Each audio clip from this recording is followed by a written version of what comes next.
Well. College football fans, Clemson Tiger fans, welcome back to another episode of the Clemson Tigers All In Show with myself, Tiger Paul Craven. I got my co-host Jordan Bowman in the back. He will be on shortly. And boy, do we have a show for you guys today.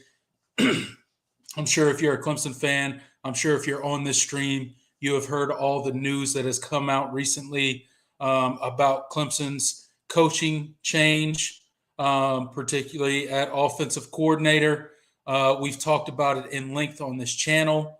But before we get into that, hey guys, if you're in here right now, we already got 56 people in here. Please go ahead and hit that like button for us. It really helps us, one, grow this channel, and two, it gets the live videos out to a lot more people. Me and Jordan Bowman are trying to grow this channel as best we can. We're trying to bring the best content to you guys that we can. So if you guys help us out with that, that'd be great. And if you like what we do here, please go ahead and hit that subscribe button. But without further ado, let's get into this. It's going to be a crazy episode, guys. My buddy Jordan Bowman is joining me from Clemson, South Carolina. Jordan, how you doing, man? Oh man, I am doing well, considering the circumstances, I'm doing okay. I'm doing okay. As you can see, not my normal background. I'm in my car right now. It was thunderstorming here in Clemson, and I got back home about 30 minutes ago, and I didn't have power in my apartment. So we're doing this show from my car. I don't care.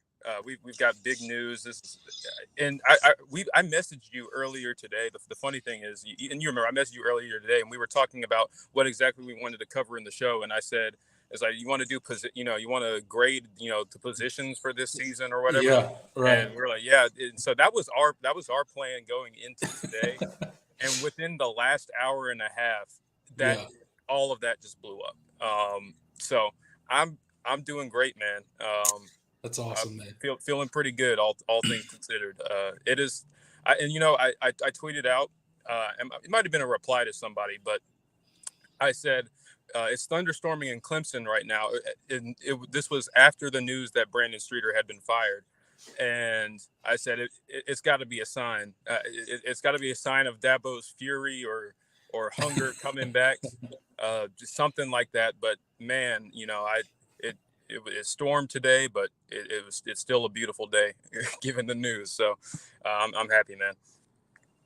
Hey, man, no doubt about it. Look, man, it is a great time to be a Clemson Tiger. We couldn't really say that too much heading into the offseason prior to this news. Yes, we were excited about pieces coming back. Yes, we were excited about, possible continued improvement. But at the same time, the level of excitement just hit the roof for Clemson fans. And like you said, we had an entire show planned for you guys tonight. We were going to go position group by position group and give our grades and, give a little breakdown and talk about the different position groups and how we thought they performed this season. But forget that. We scrapped the show. Dabo comes in with the haymaker. It's funny, dude, because – we talked about it earlier in the day, like you said, about what we were going to, talk about in the show. And I had all my stuff prepped. And I was actually on the couch and I was just laying, just relaxing, just got home from work. And then like probably 20 minutes later, I get a text message from you and you're like, hey, they fired Brandon Streeter. And I was like, wait, what? Are you serious? I just that's the disbelief that originally hit me. When I heard the news, and I didn't hear it on a news site, you text me and you were like, hey, man, they fired Brandon Streeter. And I was like, no way. That's crazy. So what were your first thoughts when you saw the news that Brandon Streeter had been fired? Because I was kind of disbelief. I was like, there's no way that happened. Because we talked about it on the show, right? I mean, our comment section was going crazy. After the Tennessee loss, after the South Carolina loss, fire Brandon Streeter, he's got to go. And I think in a lot of ways, me and you both agreed, but we both came to the same conclusion that, we just did not see that happening. We did not see Dabo making that move. So what were your thoughts when you heard this breaking bombshell of a news story today? Yeah, so as you know, I am a avid, Twitter user, Twitter connoisseur, all that. So I'm constantly checking my phone for updates. And on my timeline, the first tweet I saw was Larry Williams from Tiger Illustrated. He actually broke the story first, so it was pretty incredible luck. But it was at the top of my timeline, and I thought it was a troll account at first. Like I had to check the Twitter handle to make sure that it was in fact Larry Williams. That it wasn't just like it wasn't like a fake Clemson fan trying to be funny, or maybe a Gamecock fan trying to troll Clemson fans. I checked the handle to make sure it was like every letter was correct and every character was actually right. And when I read those words, I just disbelief, shock. Um, that was unbelievable, Yeah. and I haven't really felt that way about news coming from Clemson in quite some time. Like just just the type of bombshell that is, because like you said, we had pretty much come to the conclusion that Clemson was at least going to have Brandon Streeter as their offensive coordinator for at least another season.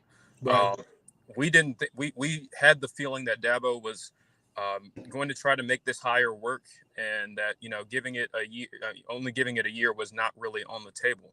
Um, but man, I've never been happier to be wrong.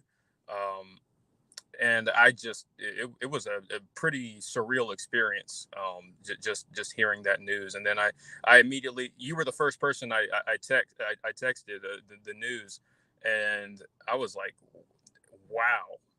um, I was just frantically, like, on my phone, just sending messages, and it was like, is this real? And checking message boards. I went over to the 24/7 message board to make sure this was something that everybody was getting. And then 24/7 reported it, and obviously Tiger Illustrated had it first, but other Clemson, TigerNet, other Clemson sites started reporting it, and I was like, wow, this is huge. So just an incredible experience, man. Yeah, absolutely, man. And it's absolutely just insane to think about, because if you asked me heading into this offseason, and we've had the conversations on here, um, if Brandon Streeter would be fired this offseason, I would have told you there's a 0% chance that Brandon Streeter gets fired this offseason. I just didn't think it was possible. I didn't think it could happen. I was still in disbelief when you told me and you texted me. I was like, there's no way this happened. I immediately went to the internet, just trying to read as much as I could about it. There wasn't a lot on the internet like when you told me. And then, news articles started trickling in. And then literally, it was like, what, an hour and a half span today. Clemson fans found out that Dabo Swinney fired Brandon Streeter, which shocked all Clemson fans. So we immediately go to the mentality of, oh, wow, he actually fired Brandon Streeter. We have Dabo Swinney back. He's coming back. He's mad. He's hearing all the noise. He's hearing all the people, the talking heads on Fox or ESPN or 247 or whatever news platform you want to talk about, YouTube, maybe to a lesser degree. But he's hearing all the noise talked about, how the Clemson dynasty is over, and, he lost his longtime coordinators, and, maybe he just can't get the job done anymore. And what does he do? He pulls, it's kind of reminiscent of when he brought in Brent Venables, right? After that embarrassing loss to West Virginia, we had a pretty decent season, just like we did this season. It was a pretty decent season if you look at the record, right? 11-3 is nothing to be, ashamed about. There's a lot of teams out there, but we talked about it with the talent that we had. It was a disappointing season. So what does he do? He turns around, he fires Brandon Streeter, and within that hour and a half time frame, we find out that he already has his guy. So this probably, I have no inside knowledge on this, as none of us probably do, but this has been in the works for a bit now. Like this didn't just pop up after the national championship. This has been in the works. I think Dabo knew he was going to make a change. and he was just waiting. Obviously, he had his eye on Garrett Riley, which, by the way, anybody in the comment section out there that doesn't know who the new Clemson offensive coordinator is going to be Garrett Riley, now former TCU offensive coordinator, brother to Lincoln Riley. So he will be the new Clemson offensive coordinator. And Dabo pulls a trigger and pulls in, quite the hire, in my opinion. Yeah, absolutely, man. The Broyles Award winner at that, for the top assistant in college football, and led TCU's offense, from a team that went 5-7 last season, taking them all the way to the national championship game. This is about as big of a hire as Dabo has made, as far as a resume, and as far as just a big time splash since Brent Venable. He made that Brent Venables hire back in 2012. I'm just I'm still in shock. I'm still gathering my thoughts, because there's so many implications about this hire. One, first of all, it's a massive shift, offensively, a pretty significant shift. It's still it's still going to be spread and all that, but it just, as far as what Garrett Riley likes to do, it's going to be a lot of stuff that he's going to run that we haven't seen at Clemson in quite some time, and so this is a really, really monumental hire. And I think one that Clemson, really needed. We've been on record saying that Clemson needed to reinvent itself on offense, and that something had to give, something had to change. And this was certainly the first step in doing so. Just a massive, massive hire from Dabo Swinney. And like you said, it was something that had definitely been in the works. He had his eye on him, and kind of knew where the direction he wanted to go. I think that's I think it's a nice luxury to have. I don't think people realize that some some other fan bases wish their head coach, I'm not going to name names, South Carolina, that wish that their coach moved as quickly on their assistant hires as Dabo did. And made as big of a splash of a hire as Dabo did. So this is I don't think Dabo could have played this any better. And we haven't even mentioned that Jeff Scott, bringing back Jeff Scott in an yes, sir. analyst role. This is huge, Yeah. and it really drastically changes the outlook for Clemson going into 2023. Really excited. They have their first team meeting tomorrow. That's going to be, I would pay a lot of money to sit in on that team meeting where Dabo, has that talk and brings in Garrett Riley, and they have that conversation with all the players. That would be pretty special to see. But man, I'm just excited. Yeah, it's crazy, and all the timing. Like you mentioned, that the first team meeting for the 2023 football team is tomorrow for Clemson. So the timing of all of this, Dabo orchestrated all of this. This, like I said before, this was in the works. How long? I don't know, but it's clear that it was in the works. I mean, bombshell after bombshell dropped, right? Brandon Streeter gets fired, and then the new OC leaks. Oh, by the way, Clemson basically starts its 2023 football campaign tomorrow. They have a press conference scheduled for 4 p.m. tomorrow.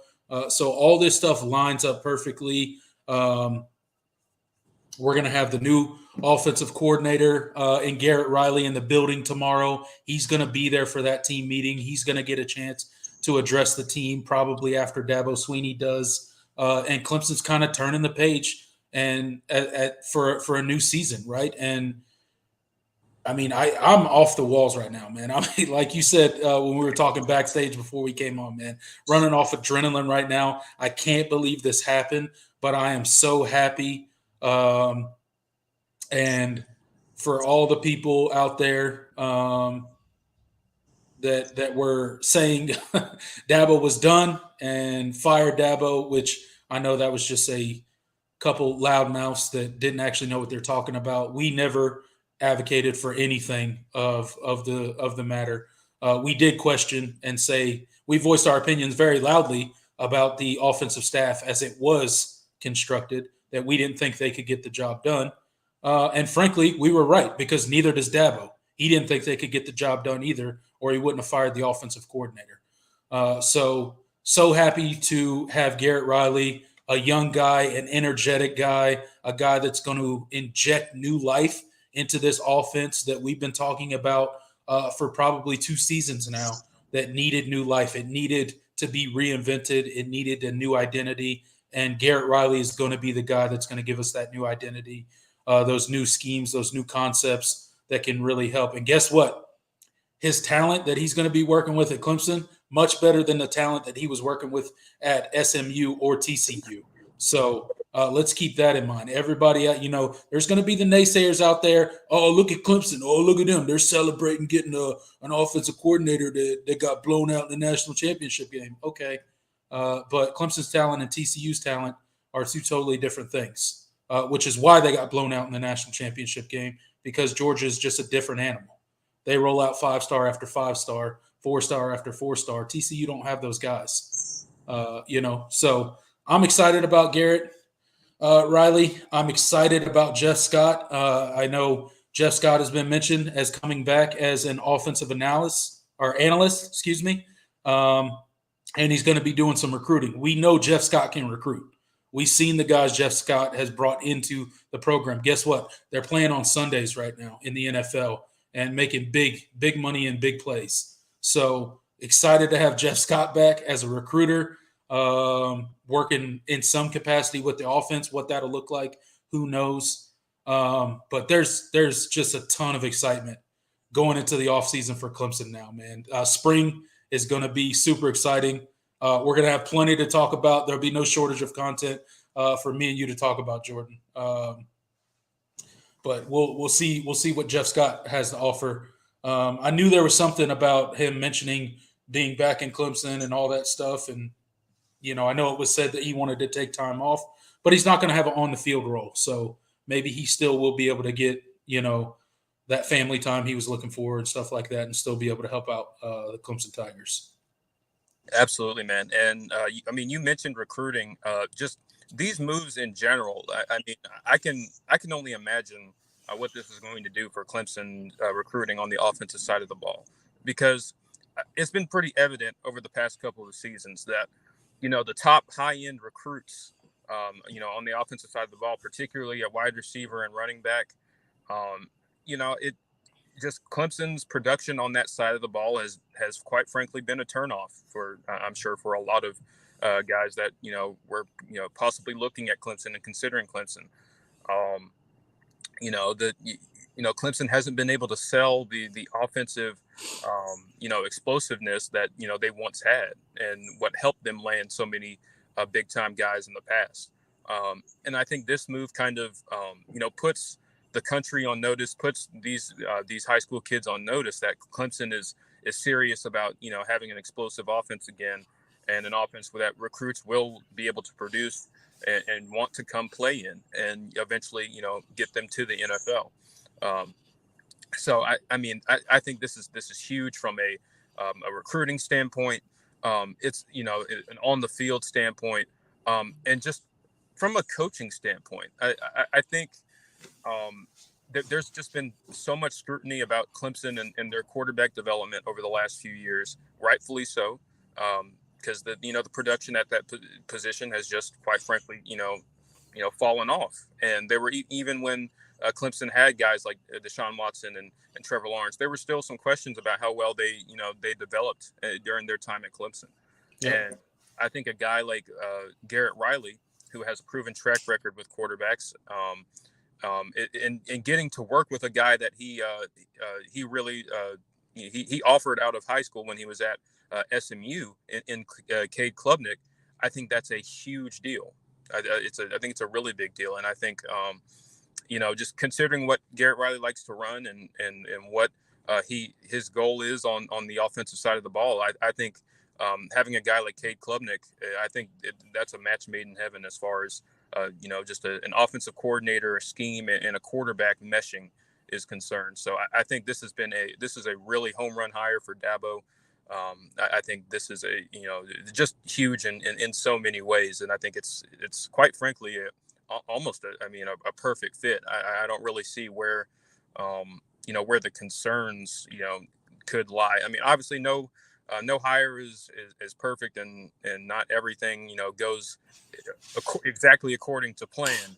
But I think this is as far as these kinds of hires can go.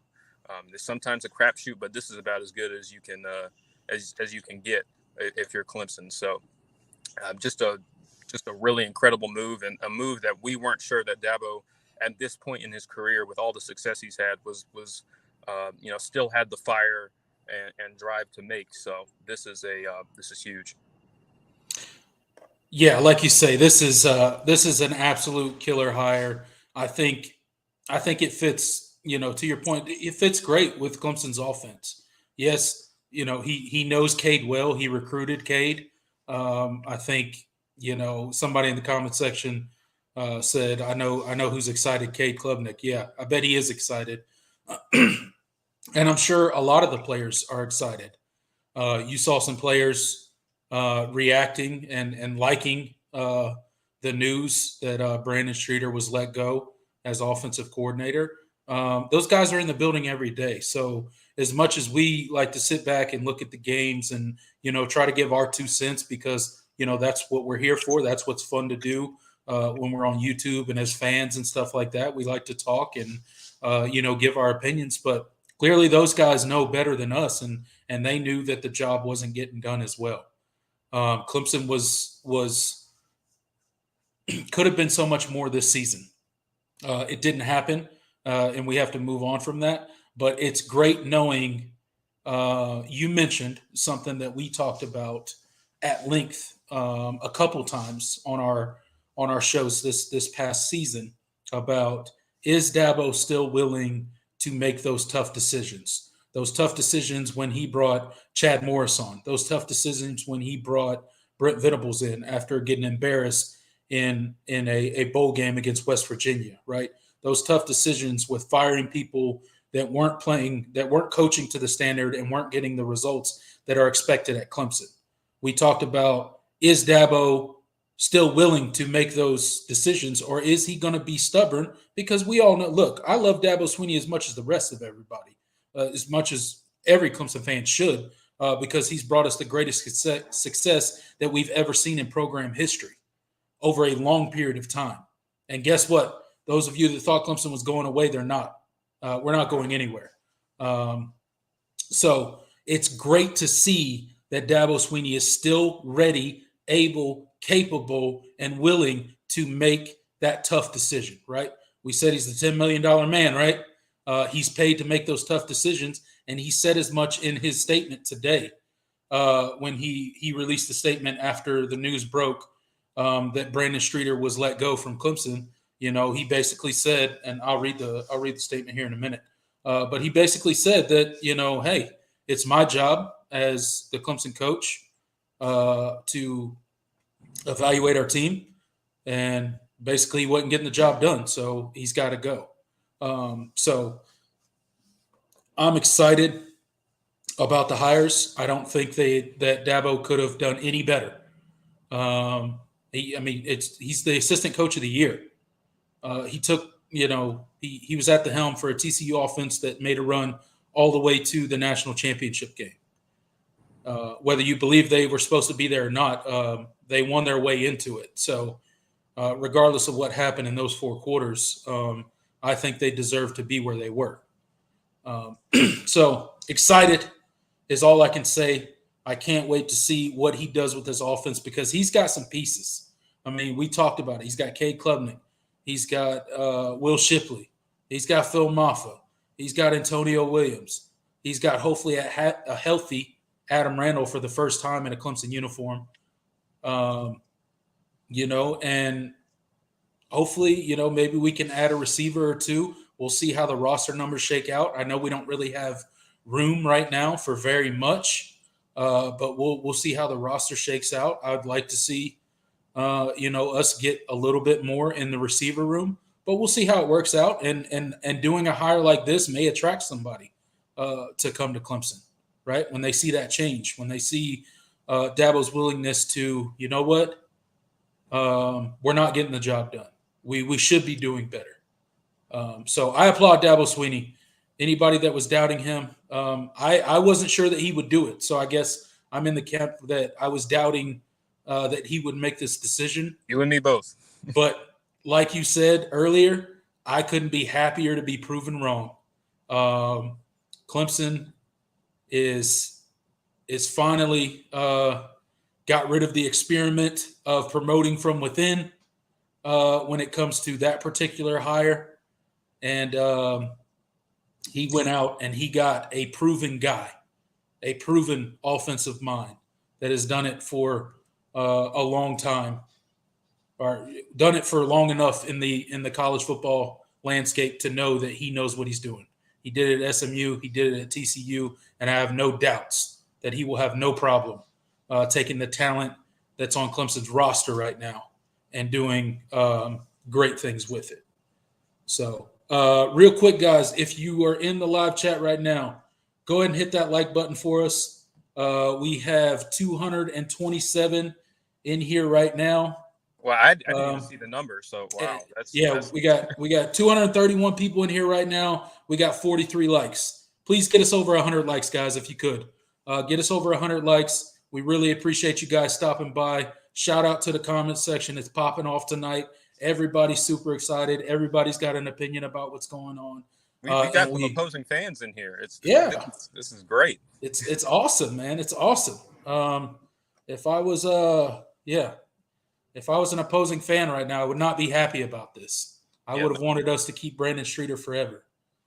So not great news for opposing fan bases, but great news if you're a Clemson Tiger tonight. Absolutely.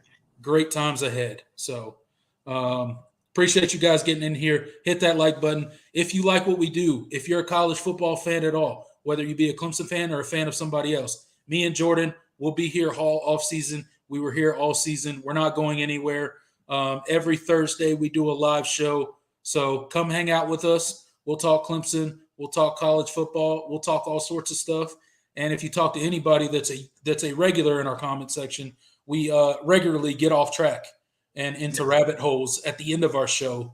And the comment section kind of drives the conversation at the end of every one of our live shows. So if that sounds appealing to you guys, if that sounds like something you want to be a part of, just show some love and support to me and my buddy Jordan Bowman here. Hit that like button and subscribe for us. We appreciate it. Yeah, get that ratio up. Yeah.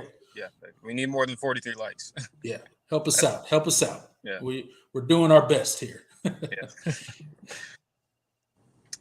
So I want to because this is something that we don't really have to have this conversation now, but it is worth considering. Obviously Garrett Riley, really highly regarded, offensive coordinator, coach within the coaching ranks, definitely going to be considered for head coaching jobs in the future. And with that said, how long do you think, especially if this hire really goes well, how long do you think he would be in Clemson? Because no doubt, especially if Clemson has a good year offensively next year, he's going to get offers. He's going to get calls.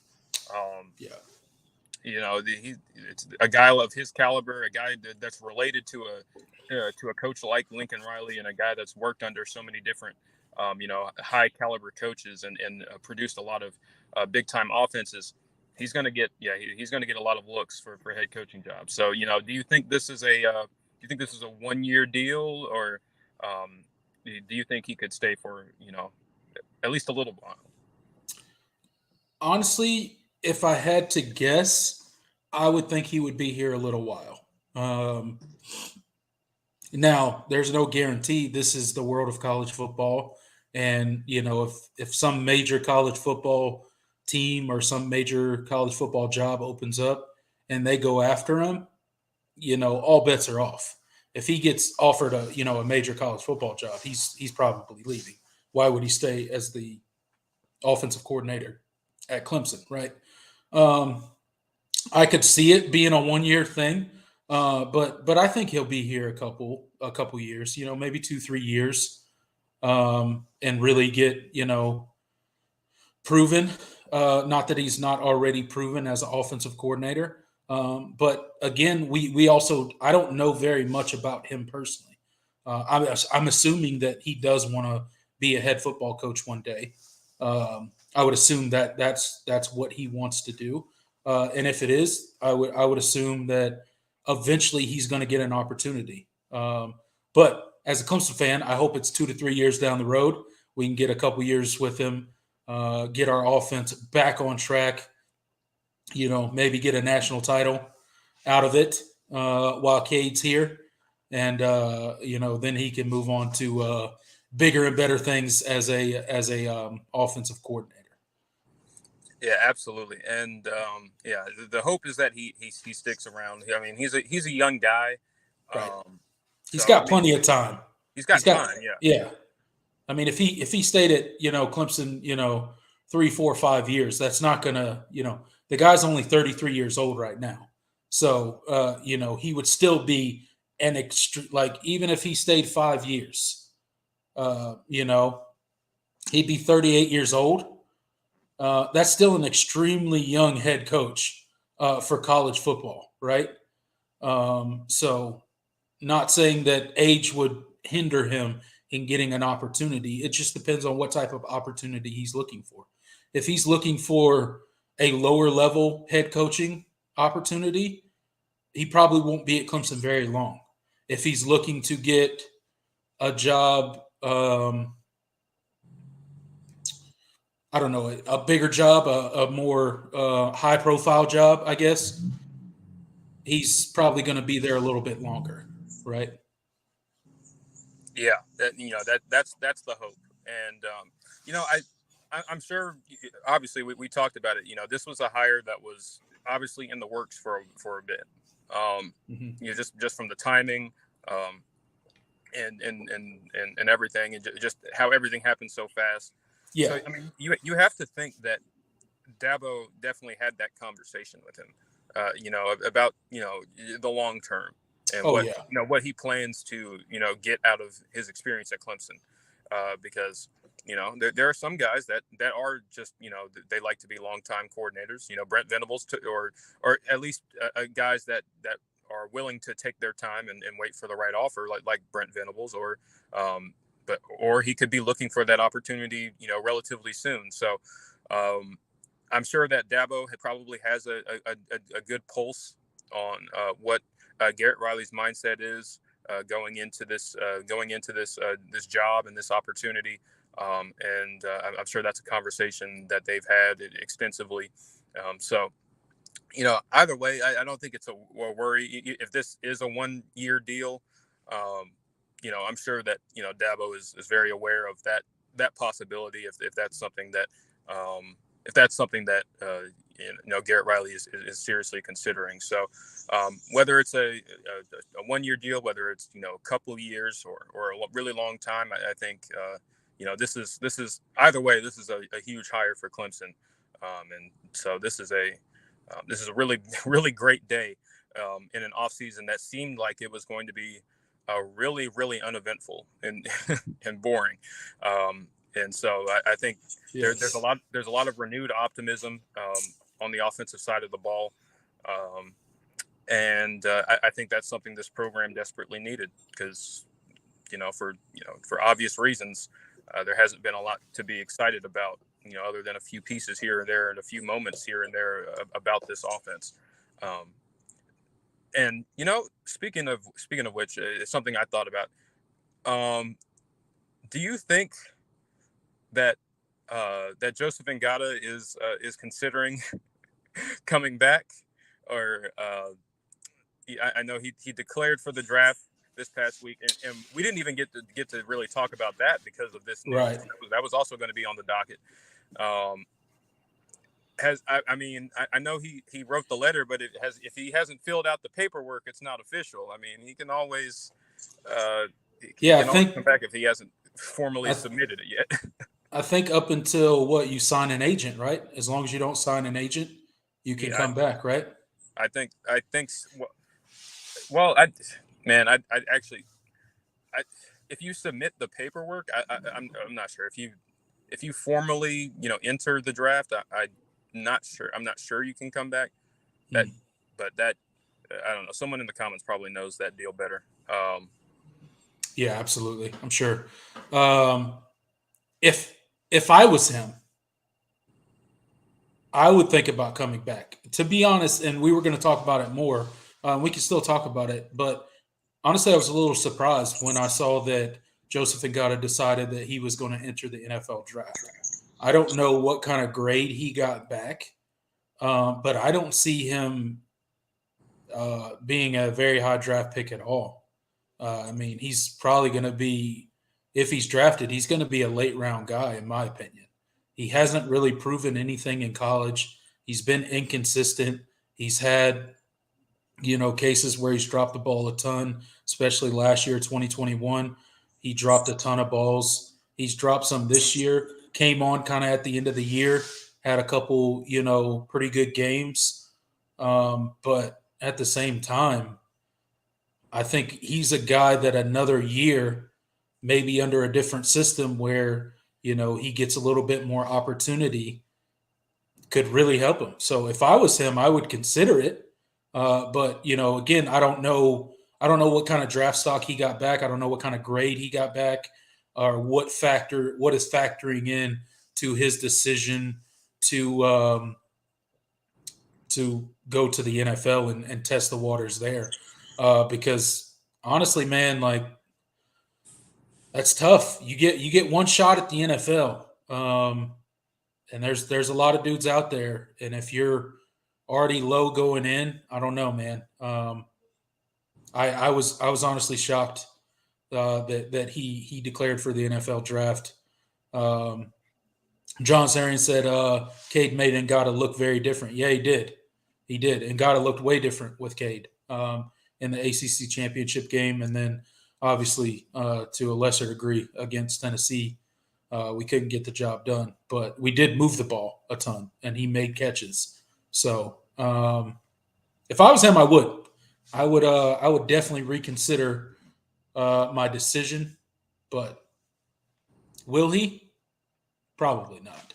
Yeah, no, it's probably done. But yeah, I mean, to your point, I mean, I was kind of hoping, and I had a lot of renewed enthusiasm after those, last few games. Watching him play, he just seemed like there.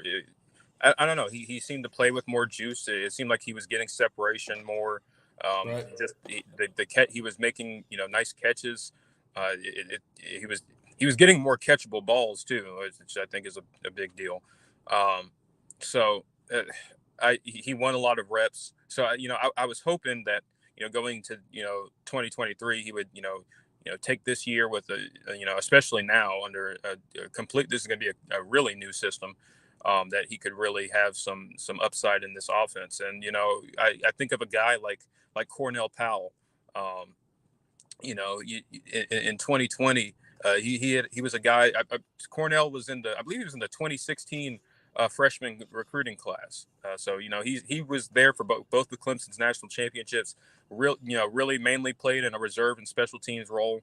And I mean he was a 4-star recruit coming out of the state of North Carolina, and but he just was never really able to get on the field over some of the guys that Clemson had in that in those wide receiver rooms and during those years. So, but 2020 rolls around. T. Higgins is off to the NFL. Justin Ross had his spinal thing and was out for the year. And Clemson was really thin at that position. I mean, really, their best receiver, most experienced guy coming back was Amari Rogers. And when Clemson really needed someone to step up and be a true first option on the on the outside at wide receiver, he really stepped up in his fifth year, and had a really tremendous year and was able to get drafted. So I was hoping that Joseph Ngata would kind of follow that same path, because I think he has a lot of physical tools and physical ability. I mean, there's a reason why he was so highly rated. He was a borderline 5-star coming out of high school. Um, So I had some hopes that under this new system he would really have a career year and do something for his draft stock. Because I mean, as it stands right now, I don't, I'm not really. Again, like you said, I don't know what his draft grade was, what kind of feedback he got from the league, but I would imagine he's not very high up on draft boards, especially with the wide receiver class that's coming out this year. It's a pretty nice group. So, but hey, best of luck to him. His career didn't pan out the way a lot of us expected and hoped for coming out, but obviously, I want all Clemson Tigers to, when they leave Clemson to have the most success they possibly can. So, best of luck to him wherever he ends up. Whether he does get drafted, doesn't, finds his way onto a roster, doesn't, maybe goes to another football league, whatever is in his future. I wish him the best. So. Yeah, absolutely. As we say with all Clemson players that that move on, um, we hope the best for them. I hope they have long careers. No hard feelings at all. Look, I understand. If you feel like that's the thing that you need to do, and you need to go to the NFL, and you feel like you have a chance, then by all means, I wish you luck. um, but DP got in earlier and said, "Did Brandon Streeter really get fired?" Yes, he did. This is not a prank. This is not April Fool's. This is Clemson's. I don't know, New Year's resolution. This is your Christmas present from Dabo Sweeney to the Clemson fans. A little late, but A we'll little take late, a little late. He had some stuff. He had some. There was some problems with the with the shipping. We had to work through some things, but Dabo got it done. Uh, he it. he, The shipping thing. There's a Will Shipley joke in there somewhere, but I can't find it. yeah, I don't. Somewhere in there, there is somewhere in there.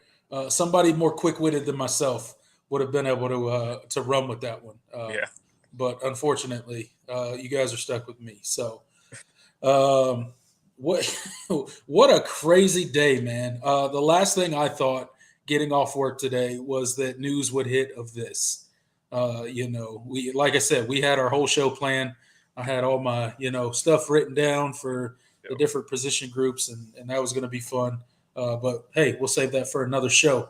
But now that we are moving on the offensive side of the ball, we got our new offensive coordinator in Garrett Riley. I saw somebody in the chat ask, what is his style of offense? What does he like to do on offense? So what would you say would be the identity of Clemson under a Garrett Riley system? Yeah, that's a really great question. I mean, I think the first things first. I mean, it's still going to be a spread offense for sure, but this is as true a spread as. I mean, I guess it's not necessarily like Art Briles, that kind of tree, but it kind of is. It's similar, but you're going to see guys you're going to see Riley use the entire field, and he's going to attack all areas of the field, not just Clemson in the past has really lived and made his bread and butter out on the perimeter. You're going to see a lot more routes to the inside, and to the middle of the field. You're going to a lot more motion, a lot more guys, scheming guys open. I think it's going to be a really, really massive shift as far as just the concepts and the stuff that Clemson is going to run, and with that reinvigorated passing game comes some new concepts in the run game as well. And I think that's something that while Clemson was a very good running team this year, I think this definitely isn't going to hurt. I mean, if you watch TCU's offense, obviously Max Duggan was a Heisman finalist, put up a ton of statistics, but they also ran the ball incredibly well. And it was a shame their running back. I'm blanking on Kendre Miller. I'm blanking on his name right now. It was a shame he couldn't play in the national championship game because you could tell it kind of changed their offense a little bit. Oh, for sure. Yeah. It definitely it definitely hindered what they do on offense for sure. Yeah. But I think that's because that this offense forces the defense to defend the entire field. It's going to open up a lot more opportunities in the run game. And TCU was a pretty explosive rushing offense this year, and I think that's going to be good and really huge for Clemson next season. I mean, you're returning yeah. Will Shipley and Phil Maffa. Imagine those guys with more space to run, man. and defenses can't afford to load the box like we saw a lot of times this season. And obviously with factor that with Cade's mobility, you're going to see a lot of the quarterback designed run is still going to be a part of the offense, but it's going to be more of a luxury and not a like a requirement it was a lot of times this year. So I think this is a massive I think this is a great fit for what Clemson wants to do, and it changes how defenses are going to defend them. Because I felt like at times this year, not really at times, I felt a lot of times this year, it just seemed like defenses that they knew what to expect, and it always felt like this year, especially really the past couple of years, that Clemson was just a really easy team to game plan for offensive, on the offensive side of the ball. Just because one, it's the offense they've been running is a rehashed and updated and been through the washer 3 times and in the dryer 4 times and then put it back in the washer again version of Chad Morris's playbook. So Clemson's been running a lot of the same stuff for a really, really long time. So you're going to see a lot, just fresher concepts, newer, more innovative stuff. And Clemson's definitely going to be more at the forefront and at the cutting edge of offensive, play calling, than they have been. So I think this is a big deal. So I'm really excited to see how Garrett Riley gets to work and into installing this offense and what he's going to do with this personnel, because I think obviously we mentioned it. This is a step up definitely in talent from what he was working with at TCU. They had some guys, but they also had to rely on a ton of transfers to make plays for them this year. But this year, at Clemson, there's a lot of guys, a lot of talent in this room that I think hasn't really unlocked their full potential, and definitely have a higher ceiling in this type of scheme. So just a really exciting time for Clemson right now. Yeah, absolutely. Like we said before, what a time to be a Clemson Tiger. What a time to root for this team. If you guys are in the chat section right now, if you're watching this live video, please go ahead and hit that like button for us. Subscribe if you are not already. Me and Jordan Bowman do this live show every week, and we just happen to have the most epic news hit right before we started our live show tonight. So kudos to Dabo. He hooked us up. We appreciate that. He called us up before we came on tonight and let us know that we could talk about all this stuff. No, I'm just kidding. We don't have any connections with Dabo. But DP says, who is Garrett Riley? He was the offensive coordinator for TCU this past season. He's been with Sonny Dykes for, I think, like 3 or 4 years now. He was with him at SMU. So that's who he is. Big time offensive coordinator, explosive. And listening to you talk about kind of, the Garrett Riley system and, kind of how you see it working out at Clemson, it sounds a lot like the stuff that we were talking about we wanted to see throughout the season this year when we were talking about the shortcomings of our offense and, how we thought they could improve. And, again, we're not college football coaches by any means, but we try to give our opinions here and see kind of our point of view as we're watching the game as just fans. So give me 1 second. 1 second, man. All right. Let me see what you guys are talking about in the chat. Yeah, man, we've got a lot of fans, the opposing fans in here. I see an Ohio State fan, uh, Oregon State fan, Connor Johnson. Good to see you. Yeah, this is great. I can't see I can't see what number are we at? We are at 209. 209. Nice. 209. Holding strong at 200. This has definitely been our. This has been our the best we've done. I think since we started this season. Consistent. The South Carolina post game, there was a ton, but I don't think we got. I think we might have flirted with 200, but didn't quite get there. Right. Yeah, we were close, but we've been consistently sitting at 200 for the past 30 or 40 minutes. So that's awesome. Thanks, guys, for coming out. Thanks for supporting us. Thanks for showing me and Jordan love. We really do appreciate it. Cam TV said, "Is Jeff Scott back?" Yes, Jeff Scott is back as a recruiter, and he will be involved in the offense. He'll be an analyst for the offense this season. So he'll be in an analyst role this season, along with he will be helping out along the recruiting trail and things like that. And if you've been a Clemson fan for any length of time, Jeff Scott can absolutely recruit. He can recruit in a big way, especially in South Florida. Especially in the state of Florida, yes. Yeah. I was just about to say, especially in the state of Florida. Luke gets in. Luke Walker says Clemson is still the third best team in the ACC, unfortunately. All right, we'll see about that. We'll see about that next year. Yeah, we know. 10. Yeah, we know. Florida State's grabbing their throne back. They're going to win the ACC. They're going to the college football playoffs. Drake May is the greatest quarterback that's ever played the game. We know. We got it. We understand. Look, don't you guys have a basketball team that's struggling right now? Go worry about that right now. Clemson, oddly enough, doesn't have a basketball team struggling right now. It's really weird. I know. I don't know what's going on with that. This has been a hell of a week for Clemson athletics. I'm trying to tell you, man.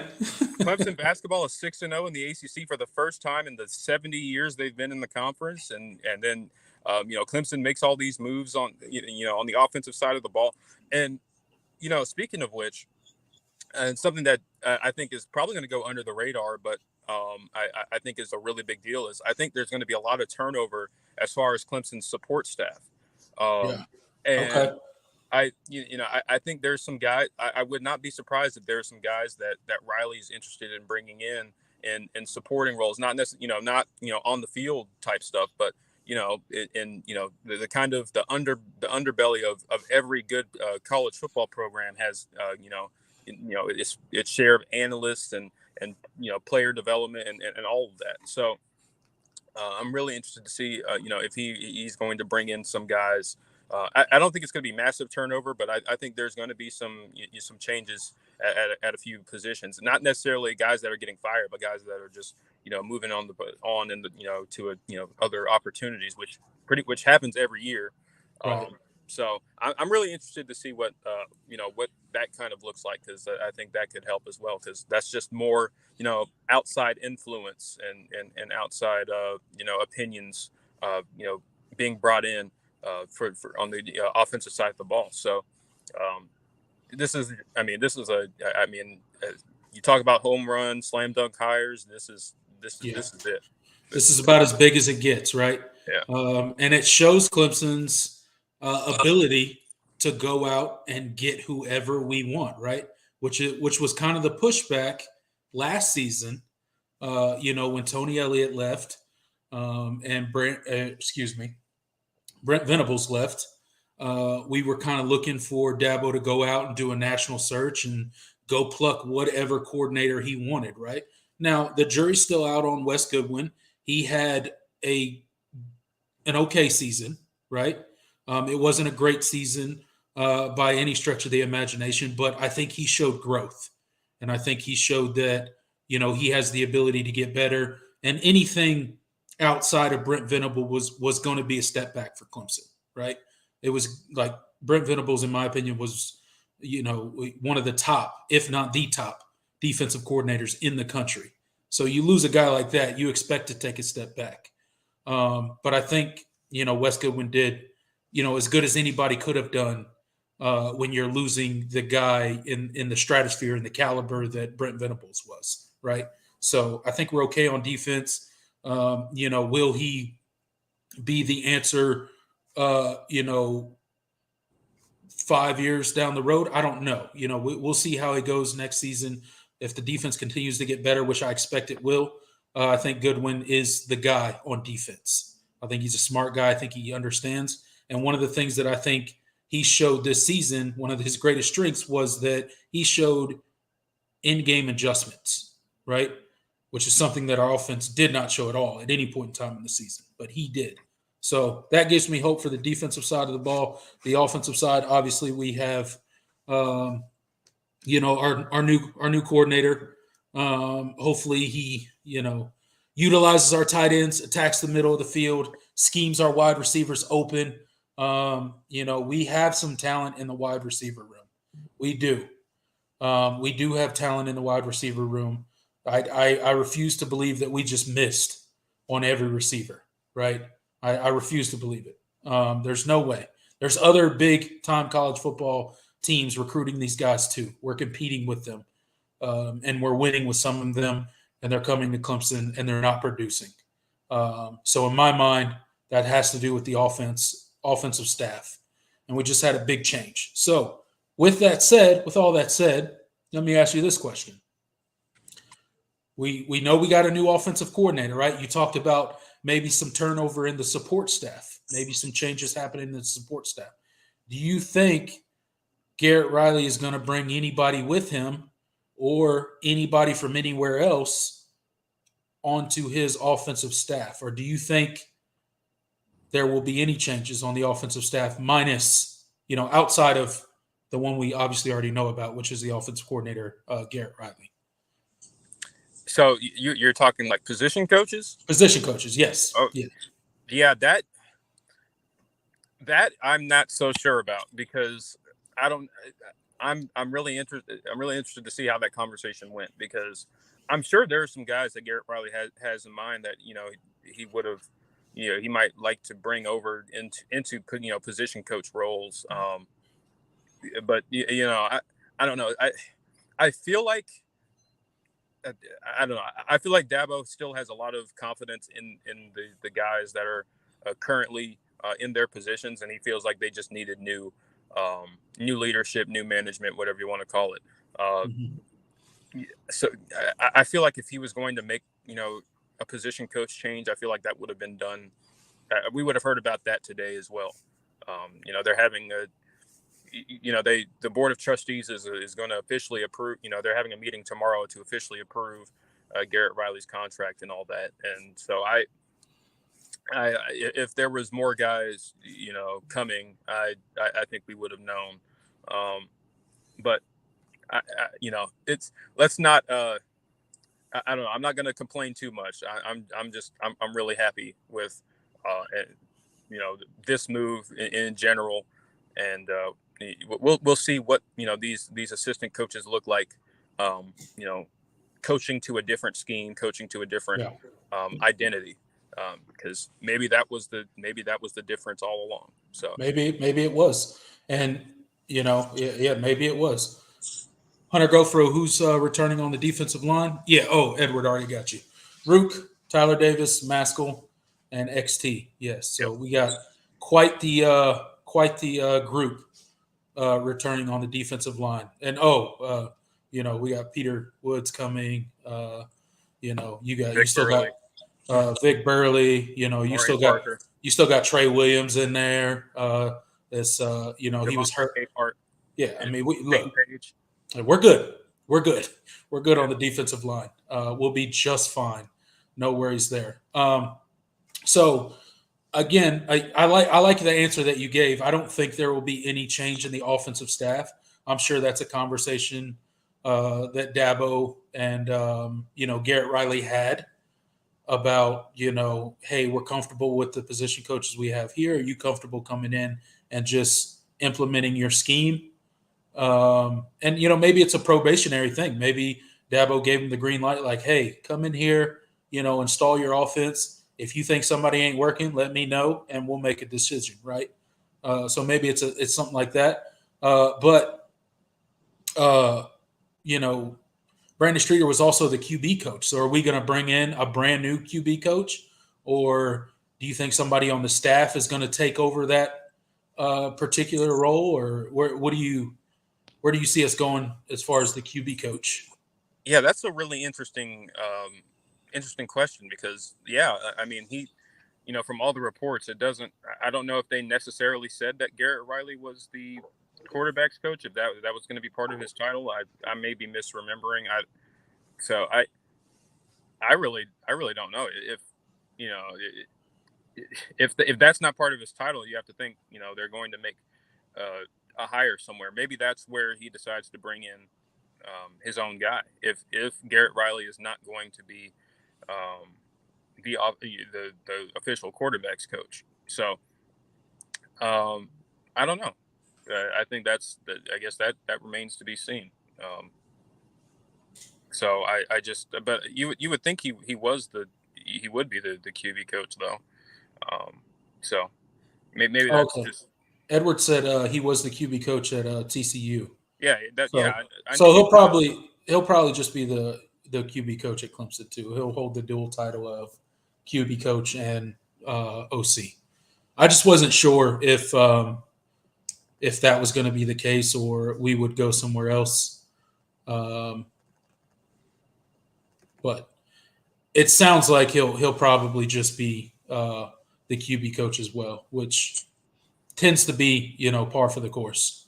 Yeah. Um, so yeah, super super exciting stuff there. Let's see. There's a comment I wanted to comment on.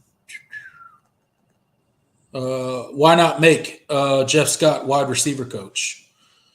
Well, um, Well, one, he doesn't want to be an on-field yeah, coach.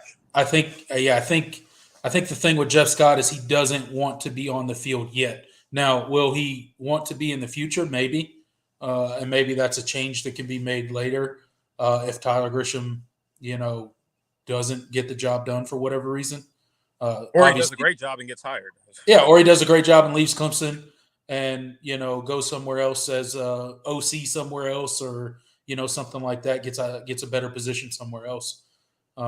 We would obviously, if Jeff Scott would want to be the wide receiver coach at that point, we would be a fool not to make him the wide receiver coach because he did a great job while he was the wide receiver coach at Clemson. He recruited well. His receivers produced on the field time and time again. So I think that's still an option if it shakes out that way. But yeah, I don't really know what Jeff Scott wants to do. I'm sure he's still getting paid from South Florida, which is probably why he's just taking an analyst position. So um,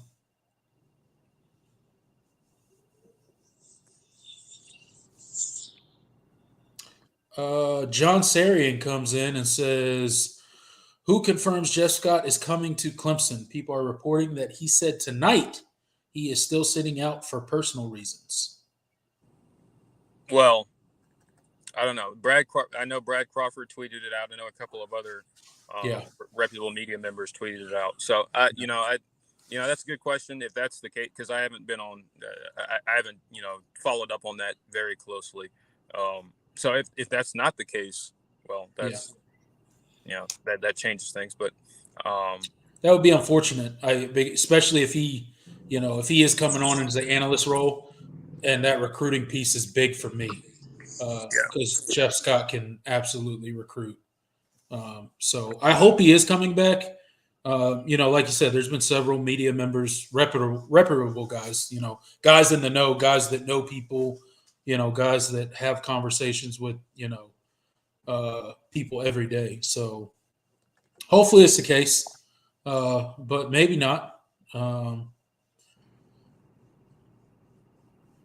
okay. If Larry Williams is questioned, well, yeah, okay. Well, Larry Williams is about as reliable as it gets. So if he doesn't know where the Jeff Scott news is coming from, then there's probably been some misreporting going on.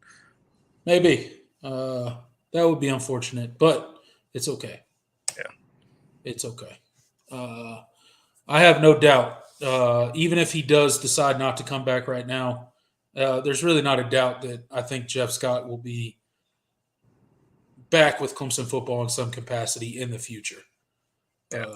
I think he'll end up back at Clemson, I believe, unless he's looking to go do high school or something like that. I mean, I don't know his personal life or his goals or what he's got going on, but if I had to guess, I would think somewhere in the future he'll end up back with Clemson in some capacity, whether that be on the field or not.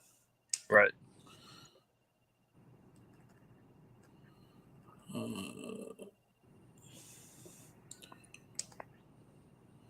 Tiger Too Deep said, "I'm worried about how our OL will handle Riley's style of offense."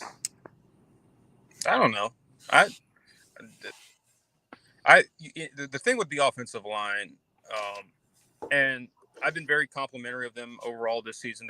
They took a massive step as far as their just their production and everything from last year, and I feel like Thomas Austin overall did a really nice job with this group.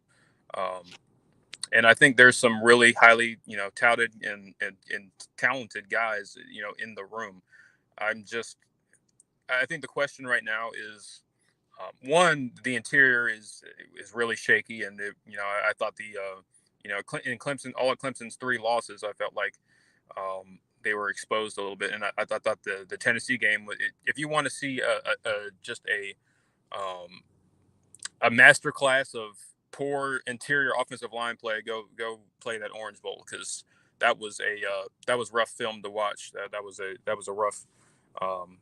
I went back and rewatched it because not because I hate myself, although some people probably would say that you must to go back and rewatch the game. But I was really interested and I wanted to kind of reevaluate some of my opinions and see if they were really if they were the stuff I said immediately after the game was really true, and was there more to the story. But man, I think that's still a question of concern.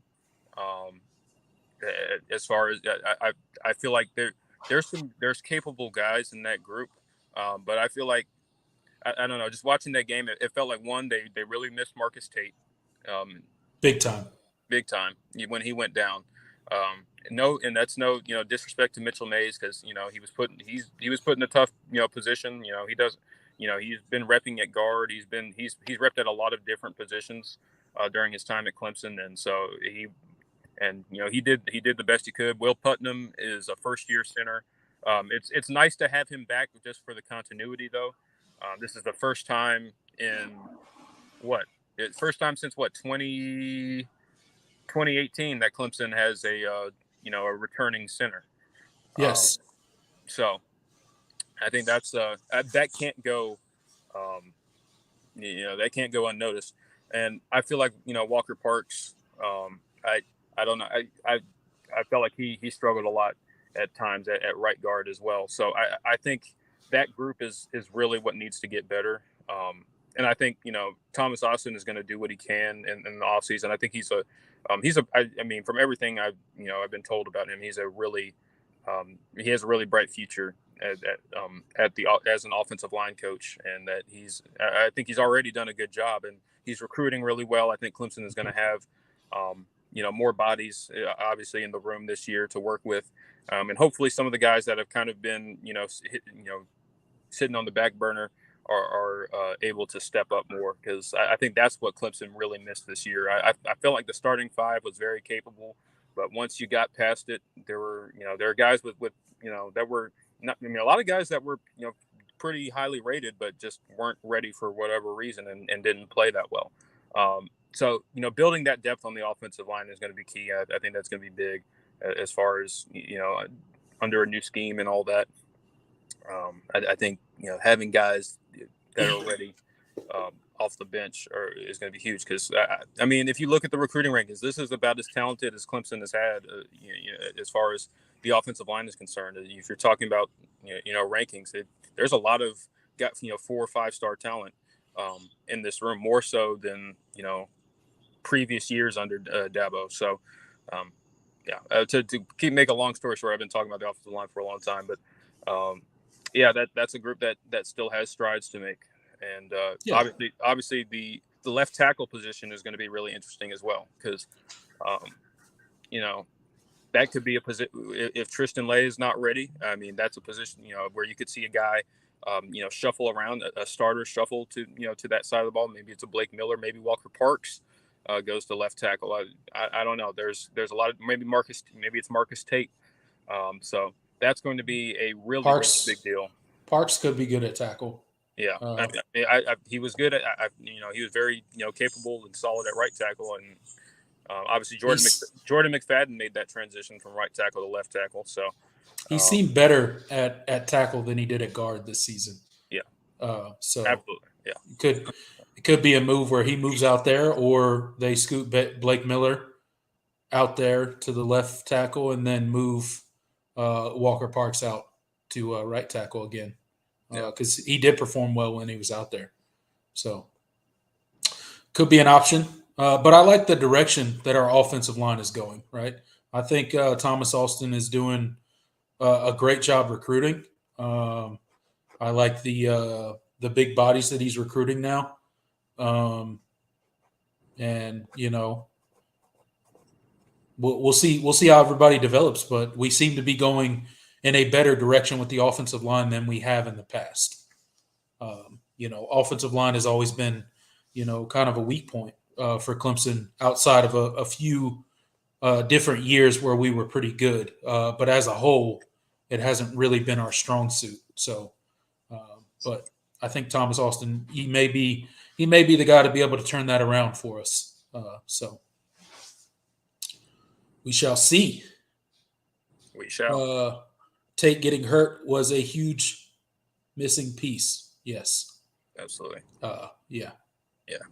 I think Marcus Tate was clearly our best option at guard. And, just there's not a lot of proven depth at that position right now. So I'm really figuring out what's going to happen at left tackle is a big deal, because that's going to affect everything else on the offensive line and how those depth charts shake out. I think that's going to in left tackle is just especially since you have a right-handed quarterback, that's the most important position on the offensive line. Giving Cade protection, giving him time to throw is going to be big this year, because especially with how Riley's going to want to scheme up some big passing plays. Got to give your quarterback time. So I think that's something that Clemson is going to have to. That's something they're going to have to address into this. Absolutely. A hard take gets in, says, just so happy that Dabo did something to prove me wrong. Yeah. We're all happy that Dabo proved us wrong. Me and Jordan are there with you. We doubted that he would make this change, and he proved us all wrong. And he showed that, he still wants Clemson to be the Clemson that he built, and it was not trending in that direction. He saw the writing on the wall, and he made the change. And I'm happy for it, because most people or a lot of people would be like, well, it was just one season. You got to give him more time and see if he can, develop as a play caller and yada, yada, yada. I'm so glad that didn't happen, because we would have wasted yet another season next year with the wrong guy at the helm of our offense. And you can't keep wasting talent. You can't keep wasting talent, because eventually the talent's going to dry up if you keep wasting it. Robert gets in, says Brenningstool needs to be used more. Preaching to the choir there. Yeah, we look. I don't know if you've been around for this show all season, Robert, or not, but we've been talking about it literally all season. And I think that's one thing to look forward to. You're going to see you'll definitely see a lot more tight end usage with Riley. And not necessarily the same way the Clemson, uses their tight ends. You're not as much, H-back stuff and attached tight end stuff. He's gonna have his tight. He likes to have his tight ends, split out, wide at, and run routes as a receiver. So a lot more than Clemson did. So I think that's going to be a big deal as well. Nathan gets in and says, "What's the background of the new OC?" He was with Appalachian State as a position coach. He's been an offensive coordinator at SMU for a couple years with Sonny Dykes. He was TCU's offensive coordinator this year under Sonny Dykes. He's a spread offense guy. He's the real deal. He's the assistant of the year in college football. He's the top assistant this year in college football. So an established guy, proven guy on the offensive side of the ball. And Clemson couldn't have made a better hire, in my opinion. David Wood gets in, says, "This was a hard choice for Dabo to make." Yes, I'm sure it was a hard choice for him to make. Look, it's never easy firing people at all in general, even if they are just a coworker. It's never easy firing people. That's a hard thing to do, right? It's especially not easy to fire people that you care about. You know their family, you know their kids, you know their wife. You've spent time with them. I'm sure you've had dinners together. You guys have hung out outside of work. Dabo does treat Clemson kind of a family atmosphere. The kids come to the facility. They have family dinners at the facility and stuff like that. So I'm sure it was a hard thing to do. But again, like I've said before, this is what Dabo gets paid for, and he said it in his statement that he released, that it was difficult, but it's his job. It's his job. He's at the helm of Clemson football. They expect to win. And if somebody's not getting the job done, he has to make the tough decisions. So as much as we are celebrating tonight, and Clemson fans should celebrate, we should be happy that we moved on from somebody that wasn't going to be able to get the job done the way it needed to be able to get done at Clemson. Okay, there's a different standard when you're at or near the top of college football. But with that said, I do feel for Brandon Streeter. I feel for his family. I feel for, his wife, his kids, all that kind of stuff. I don't want to trash the guy. He's not a bad guy. He played at Clemson. He's a graduate at Clemson. He spent 15 years at Clemson University, coaching and playing, and all of the above. So I don't think. I don't want any Clemson fans to be out here trashing Brandon Street or anything like that. But it doesn't mean we can't be excited about what's to come. We should be excited. And then we should wish Brandon Streeter well. I wish him well. If he wants to continue to coach, I hope he goes and finds a new position. And I'm sure he won't have a problem finding a coaching position somewhere. Dabo give him a great recommendation. He's still a good coach. Maybe just being an offensive coordinator is not his thing. And that's okay. You could go back to being a position coach. It's not the end of the world. And, he's not going to be homeless tomorrow either. No. So, he's made a lot of money. He got paid a lot of money. So, he's not going to be homeless tomorrow. Nobody needs to worry about his family not eating or anything like that. So, but we do wish Brandon Streeter well. I have no hard feelings for him. I just didn't want to see him running Clemson's offense anymore. That was it. But, yeah, I'm sure it was a hard choice for Dabo, and we never want to see people get fired. That's a tough thing to go through and all that, but it had to happen.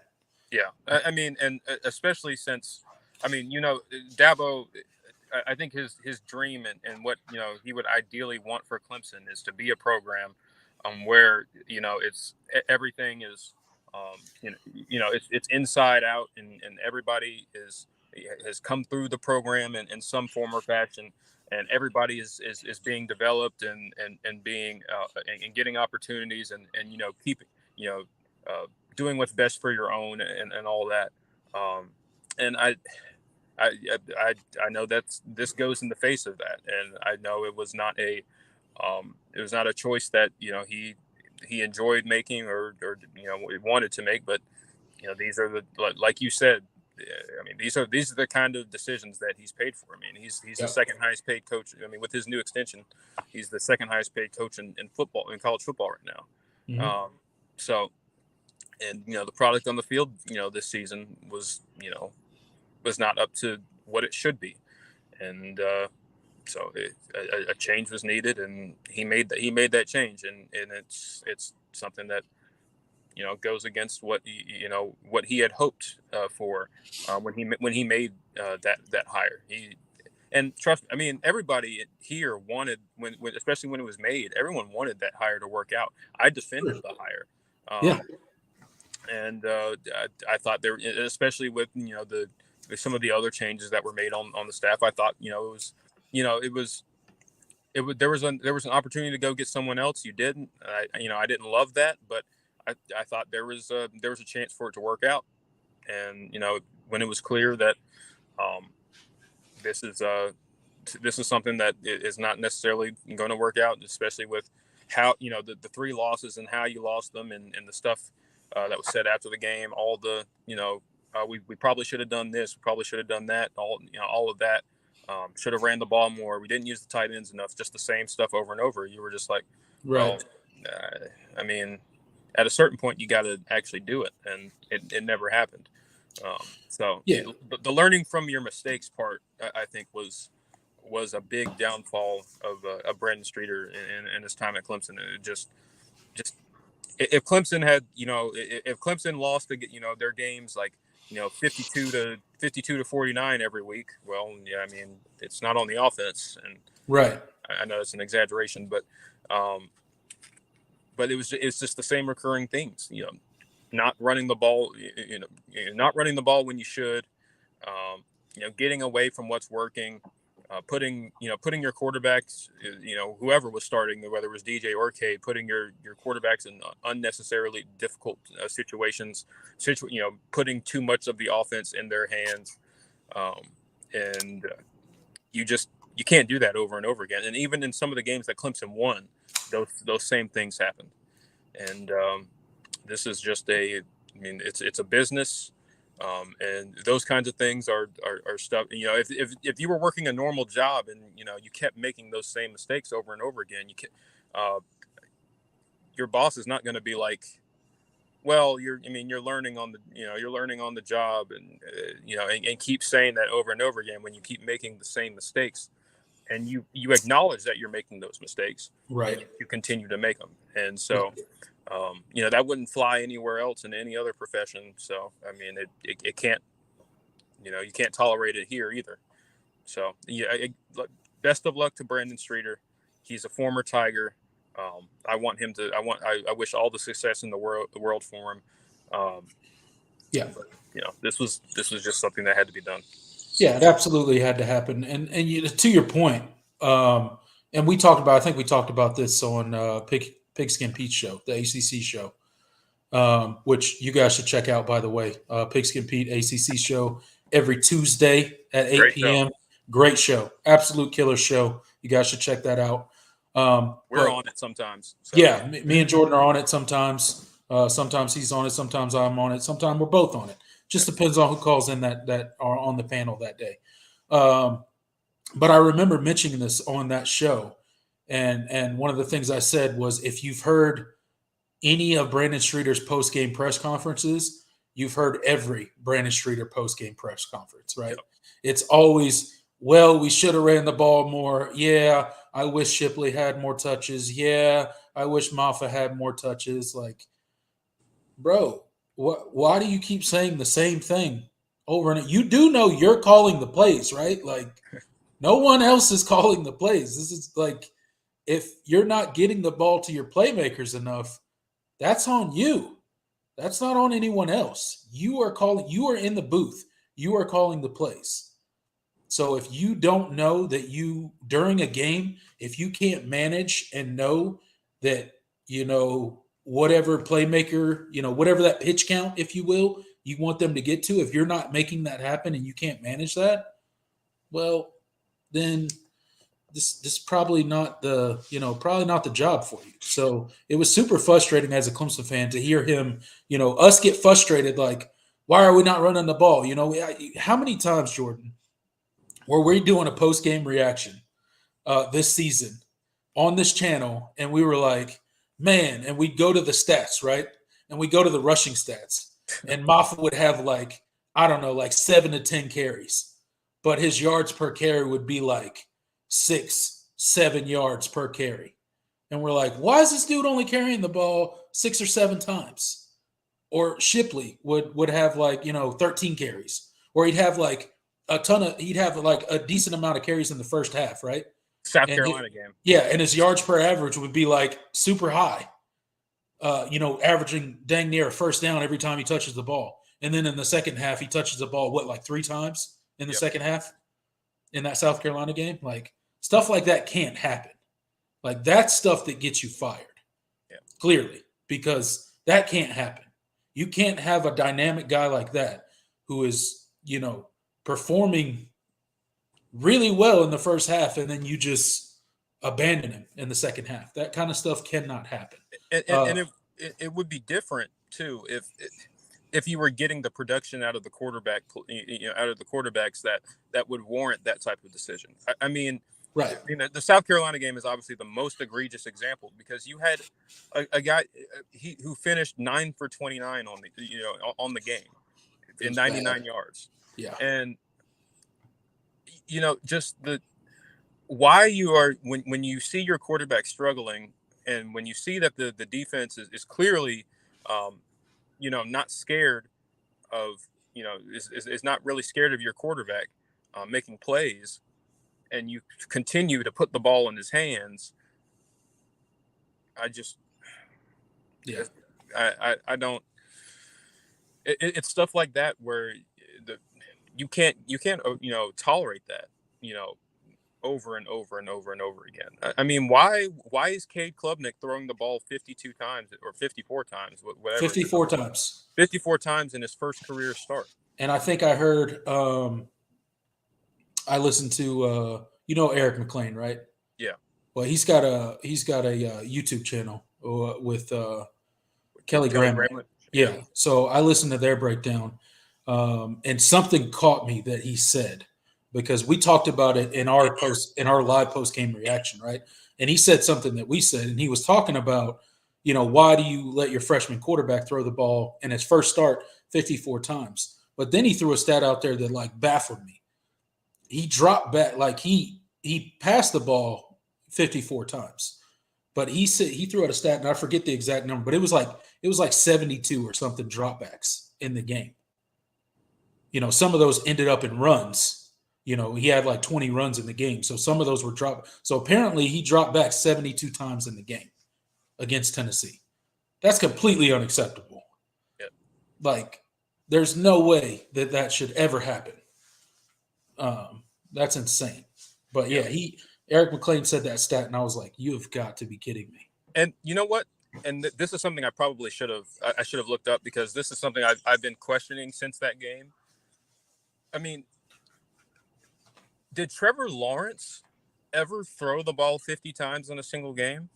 I honestly don't think so. I mean, I may be wrong, but off the top of my head, I don't think so. I can't remember a single game where he threw threw 50 times. I actually remember his stat line from the Ohio State loss in the Sugar Bowl. He threw for 40. He threw 48 times. Yeah, that was the closest he got, and that was season junior year Trevor Lawrence, right. in a game where your run game was not. Your run game was doing nothing, and hello, it's Trevor Lawrence. Yeah. If you want to drop back 70 times with Trevor Lawrence, I'm not saying that's a great game plan, but at least it's Trevor Lawrence. Right. It's not a freshman making his very first start. I guarantee you, Trevor Lawrence never threw the ball 50 times his freshman year. I doubt it. Not even in the playoff, not against Bama. Right. It wasn't even close to 50 times in that game. Just stuff like that. Why? Yeah. Yeah. Why? But yeah, no, I don't think Trevor Lawrence ever threw the ball that many times. Hunter Goatfro says Notre Dame will be even better with Hartman. We can't get away from this guy. Yeah, no, I talked about that. I think last show. We can't get away from that guy. I got to play him again, dude. Yeah, and no quarterback has ever lost to Clemson 5 times. He's got the opportunity to do that. So he's going to be the first yeah. to lose to Clemson 5 times. He will be the first. So I feel a lot. Let's just say I feel a little bit more optimistic about the prospects in that game now. Far more optimistic. I was prior to this happening, and I'm going to be real for a minute. I was really questioning the direction. I think we all were questioning the direction of Clemson football, because yes, we're still producing double-digit wins, but I truly felt that if we stayed on the trajectory that we were on and the path that we were on with the coaching staff as it was currently constructed, the last time we did a show, I truly felt that eventually, I felt like we were starting to go through a slow decline, right? We weren't falling off a cliff because we just have far too much talent to really fall off a cliff, right? But we've been on the decline for a couple seasons now. And a lot of it was, we talked about it in this show, we've talked about it in other shows, was, the offense. It was stale. It was predictable. You talked about it earlier, how you felt that defenses didn't even really have to game plan for Clemson. I mean, I knew probably 50% to 60% of the plays that Clemson was going to run before they ran them. It was such a predictable offense. And especially when they got into a game, after you saw 1 or 2 drives, you could literally call the next play that Clemson was going to do. It was crazy. And I don't claim to be like this X's and O's guy that can, draw up these plays and, break down all this crazy stuff. Like, I know a little bit, obviously, but I don't claim to be a coach or anything like that. But if somebody like me sitting on my couch can see it, to your point, what you were saying earlier, how much did defenses really have to scheme for this attack? And our receivers weren't getting separation. They weren't, we didn't have, a Mike Williams. We didn't have a Justin Ross. We didn't have a Jordan Leggett out there. We had dudes capable, I think, but the scheme was just old. It was tired. It was predictable. And thank God we finally got a change. So I know a lot. I know we talked about a lot in the season too, that, this is Dabo's offense. This it's the same offense that Tony Elliott was running. Well, maybe it is, but Dabo's decided to make a change. So it's no longer the Dabo offense. He brought in a completely new scheme. This guy's not going to be running the Clemson offense anymore. Yeah. No. Garrett Riley didn't come to Clemson to run the Clemson offense. He's going to run the version of his offense that he wants to run. So super exciting. I'm more than happy to get rid of Clemson's old scheme. It brought us a lot of wins. It brought us 2 national championships. I'm thankful for the Chad Morris offense that came to Clemson, and then, it was tweaked and reinvented a couple times. But I'm ready for a fresh start. And luckily, we get to do that with a guy in Garrett Riley that is proven offensive mind, who hasn't had the opportunity to work with the caliber of player and the amount of talent that he's going to at Clemson. So I'm excited to see what this dude's about to do with a roster as talented as Clemson has, because he's never had that before. And look what he's produced. Look what he just produced at TCU. Now, granted, TCU went in the portal and they got some dudes, right? But still, you compare TCU's roster to Clemson's roster. There's not even a conversation. It's not even in the same stratosphere. So I can't wait to see what this dude's able to do with the players that we have. It's going to be an incredible spring to watch. I can't wait for the spring game. That's probably going to be one of the most watched spring games, maybe in Clemson history. Everybody's going to be excited to see the new offense. I'm sure they'll keep it pretty vanilla, but as most spring games do. But, I'm excited. I'm excited for a fresh start. I'm excited that we finally got the change that we were wanting. And it's nice to know that as much as Dabo protects his coaches in press conferences and, says all the right things in front of the media, we talked about it, but he clearly saw the problems. He knew there were issues, and he pulled the trigger. And I never doubted him as Clemson's head coach. The only thing that I doubted was that this would happen right now when it's happening. I thought maybe it would happen next offseason after another disappointing season. I did not think it would happen this season, but super glad it did. Maybe that had something to do with some of those defensive dudes coming back. Who knows? Yeah, who knows? Weird.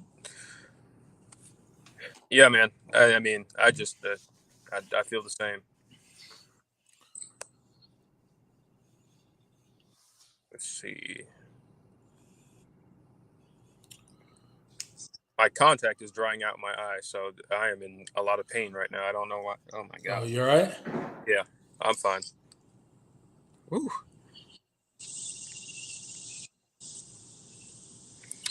All right, you want to take a couple comments before we Yeah.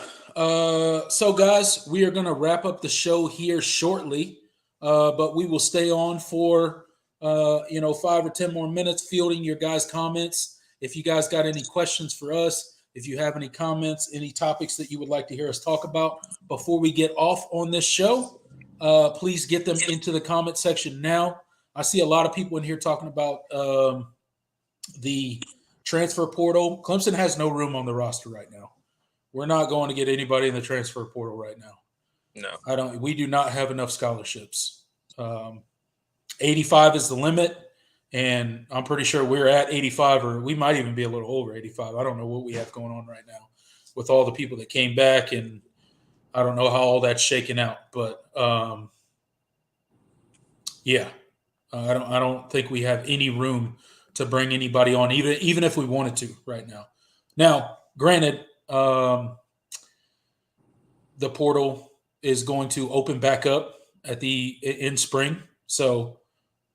Maybe then Clemson adds somebody if somebody leaves or something like that, or there's turnover in any way there.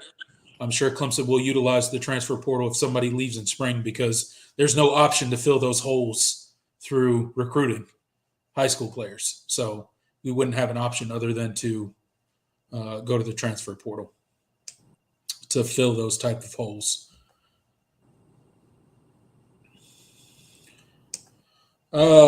Cam gets in and says, so is Garrett going to be a top 5 coordinator when he gets better talent? That's the hope. That's the hope. That's what we're excited about. That's why we're happy that, we landed a guy like Garrett Riley. Look, there were other people probably calling him and going after him. Clemson was not the only team that called Garrett Riley and gauged his interest in coming to the program. So, and this is what we were. I know me and you talked about it, Jordan, about Clemson's an elite program, right? We are a brand. We are a national brand, and we have a big enough and a powerful enough brand to go out there and basically get who you want as a coach. Which is why there was kind of some disappointment with the fan base from the promotions within last year. Well, now we saw Clemson flex its brand power, its muscle, if you will, and go out there and grab, the top assistant in college football and pluck him from a team that just went to the national championship. And not for a head coaching job. He's doing the same job he was doing for them, just at our program. So that speaks to who Clemson is as a program, I think. Yep. Let's see. WB2DX says Garrett will end up a top 3. All right. I like Top that. 3. I Got to like feel that. pretty good about Clemson's prospects next year, if that's the case. Yeah, for sure. We are at 85. You're right. Yeah. I thought we were either at 85 or very close to it because I don't think we have any room. Wide receiver Noble Johnson. What about him? I'm excited for him. Yeah, he's going to be a good one. I think. I mean, I think he's going to be. Jeff Scott is back in the recruiting role. We don't know. So there's conflicting reports, I guess.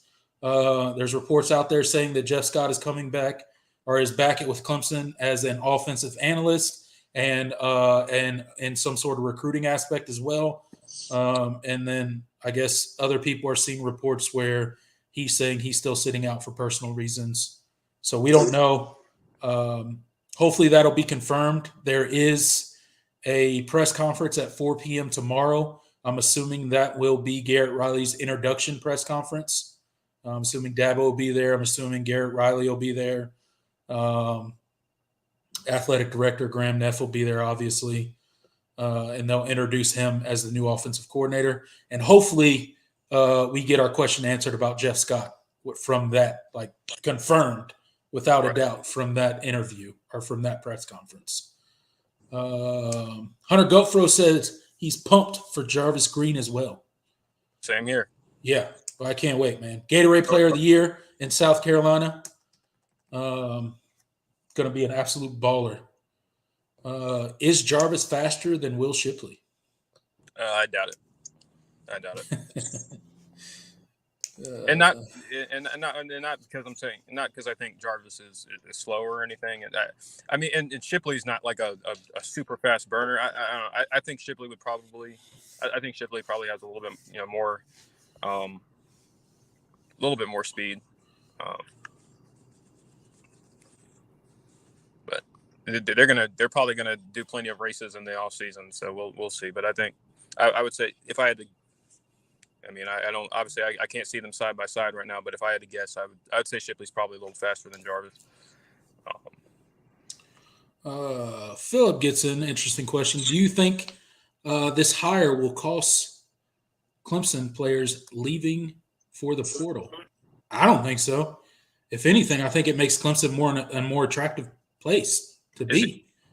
Is he asking? Well, will cost Clemson players leaving for it? So what? Does he think this hire will make Clemson players leave for the portal, or is this hurting the guys that have already left? I think he's saying, will this result in more players leaving through the portal? I think is what he's trying to say. I think there'll be a couple of. I wouldn't be surprised if a couple of guys leave, not because of this hire though. It's just because they're not high up in the depth chart. I think the next transfers you see from Clemson will be after spring when that depth chart gets set and those guys kind of see where they are in the pecking order. Right. There's probably going to be transfers then. I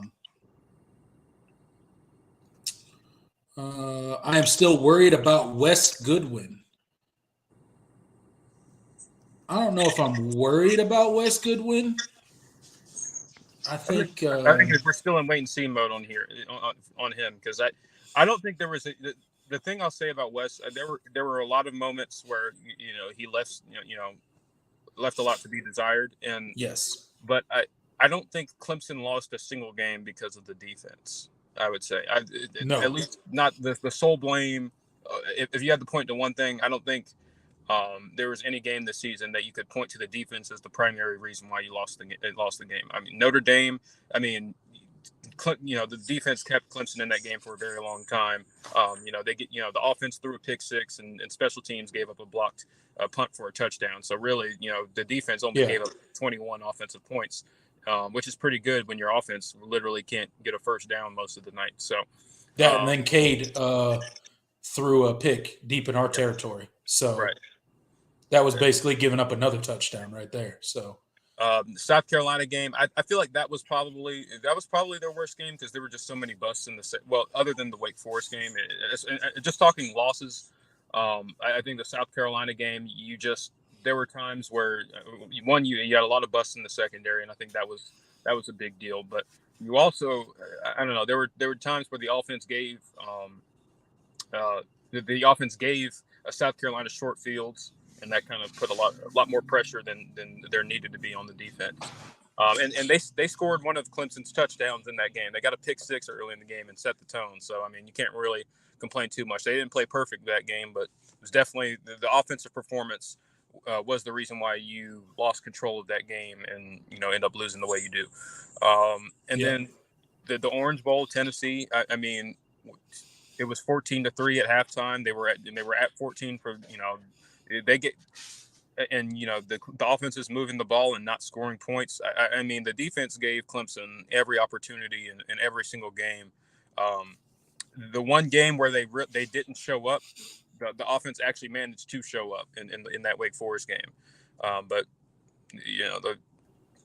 I mean, even in the Tennessee game, Clemson's defense kept them in as long as they could. Right. And then eventually, when your offense isn't putting up points, I mean, eventually the dam's going to break, and it did.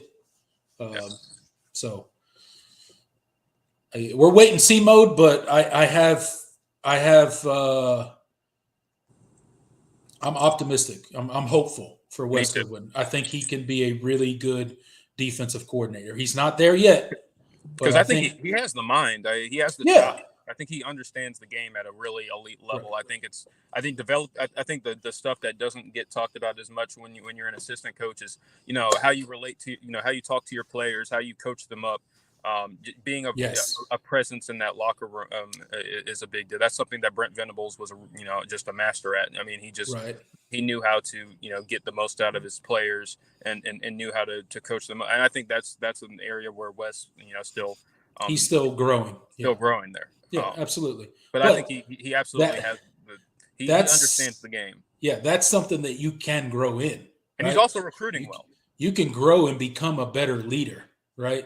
You can learn better leadership skills and how to relate to people better. But one of the things that I do like to hear that I've heard players say about Wes is his ability to break down concepts so that they understand them. Yep. And no dig at Brent Venables at all. Look, I think the highest of highs of Brent Venables, but that's something that Brent Venables, he tend to keep things a little more complicated, right? And one of the things when Wes Goodwin took over that a lot of the players said was he kind of simplified, he makes things easier to understand so that everyone on the field knows what's going on. And I think that's super important. But he's got growth that needs to be had.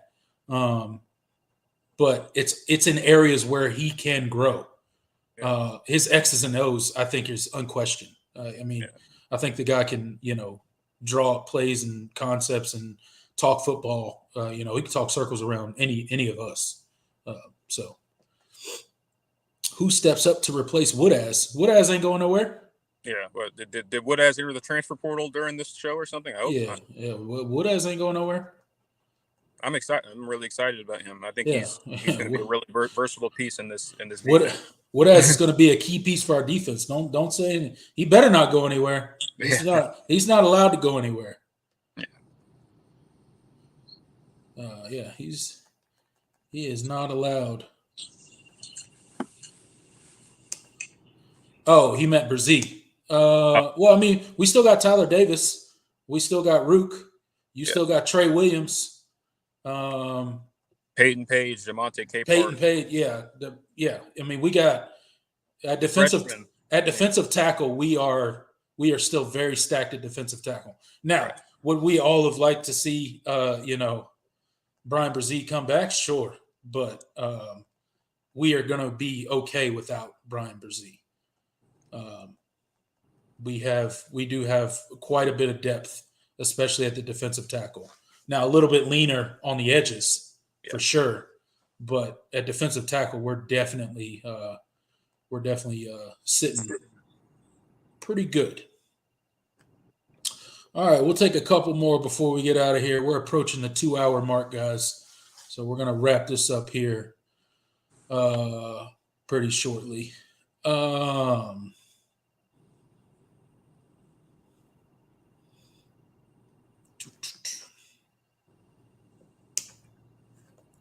Oops.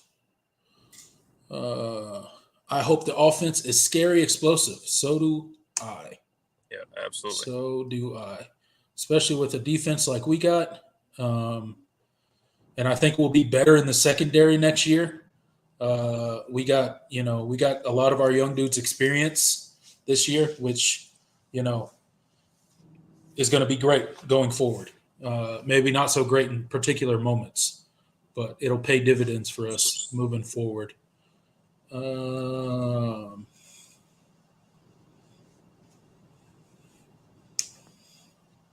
The hard take says, I think it's funny that Goodwin started as like a softball or baseball analyst. I think it was basically, I know he got his start at Mississippi State. He was a graduate assistant there. Something like that. That sounds familiar. Yeah. And then he was an assistant for the football team, and then then he came to Clemson, and it's crazy. Yeah, he had a very unconventional path to coaching. Yeah. I think the dude's just like super intelligent, and he just like, he picks things up. He's, Will Peter Wood start? I don't know if he starts. I think there's a decent. I think, but he's certainly going to get a lot of playing time if he doesn't start. Yeah, I think there's a decent chance he starts. I think it's going to be, if he's going to start, I think it's going to be at edge. And he can play anywhere on the line. He has that kind of versatility and that kind of power and that kind of upside. So, I wouldn't surprise me if he started.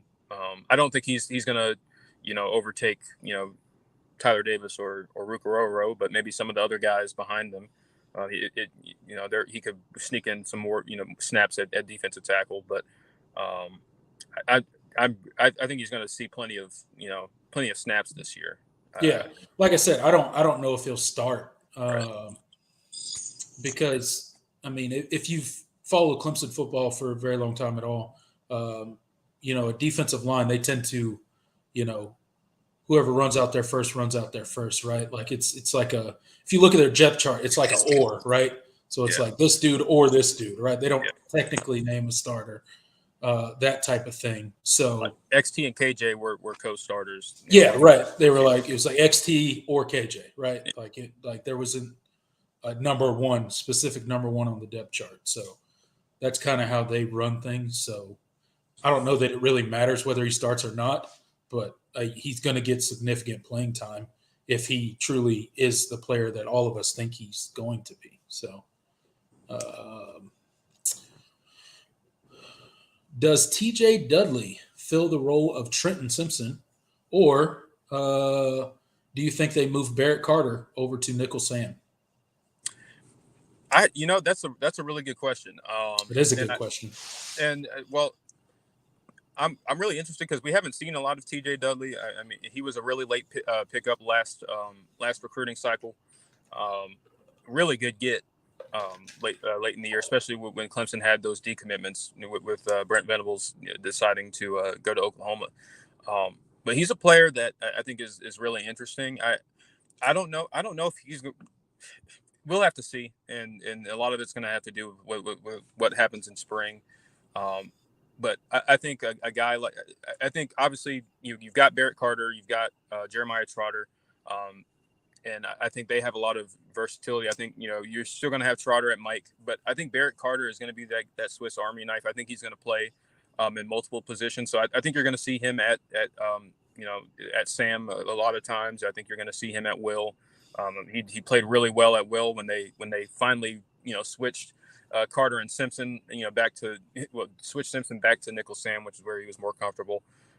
So I think you put Barrett Carter wherever he fit, just wherever he fits in, and then let the rest fill out. And I think Wade Woodaz is interesting. We mentioned him because I think he's he's not. He has a lot of versatility. I think. I mean, he's played safety this year. He played linebacker. He played as a stand-up edge rusher at times. He does all over the field. He's all over the field as field. well. Yeah. So I think you could see. I think you could see him fill in that nickel Sam role at times too. So it's an interesting position going into the spring, and I think there's a lot of ways that this could go as far and and Wes Goodwin, he's the linebackers coach, so I'm sure he has a lot of ideas about what he's gonna do with this personnel. But yeah, the linebackers are going to be really are going to be really interesting, especially who plays in that nickel Sam role. So that'll be absolutely that'll be a position to watch. Hunter GoFro gets in and said, I'm officially pumped for next season now. Thank you, Dabo. Yes. Thank you, Dabo. You heard our cries and you answered. Right. Isaac says, man, I still can't believe this. I won't believe this till Riley walks out on that field. Yeah, it does feel kind of surreal. Yeah. I know it did for me. I talked about it earlier on, excuse me, in the show. But when you text me, I mean, I think my first response to you was like, for real? Or like, seriously? Or something to that effect. I was just like, there's no way that happened. Yeah. There is no way. I was, and it's so surreal because Clemson fans especially have not, we haven't experienced that in a long time. Having your program make this kind of hire because it's just been it's been the status quo for a decade. What I was 12 years old when Chad Morris was hired. 12 years old. 12. I'm 23 now. So like oh, that's crazy. I was in middle school. Yeah. And so and Clemson's been running a version of that offense since then. Yeah. Clemson's been running basically the same offense or a variant of it since you were 12. Think about that. So it's pretty incredible. So I'm definitely really excited for this year. And I think it's definitely a surreal feeling, feeling like your program really just made a big time hire because yeah, man, I'm ready to go, dude. Yeah. When's next season start? Are we ready yet? Let's go. I'm ready. Let's go, dude. I'm ready. Yeah, I'm ready to fast forward. Let's go. I'm ready to fast forward to next season. Praying for health for XT next year. Yeah, man. Me too, dude. Like, if you guys have been around the show this year, I've talked about XT numerous times on this show. One of my favorite Clemson Tigers ever. I just like the dude. I like his personality. I like that he never quits. I mean, the dude's been thrown some pretty unfortunate situations, especially through the COVID year where he got like super sick. He hasn't shied away from, coming out and talking about, his depression and some of the mental health stuff that he's dealt with. So I was hoping for it this year. And if you guys watched this show throughout the season, you heard me say it numerous times. I was hoping for his breakout season. Super happy he's back. And I'm looking for an unbelievable, unforgettable XT season this coming season. So, yeah, Sheridan Jones is back in the secondary. Greg Larkin gets in. If Jeff Scott also back as a recruit? Yeah, we've talked about it a couple times. We don't know. There's mixed reports out there. We're hoping to find out in the press conference tomorrow at 4 p.m. Some reports say that he's going to be an analyst for the offense and a recruiter, and then other reports are saying that he is still taking personal time away from football. So, to be determined. We can't give you a definitive answer either way.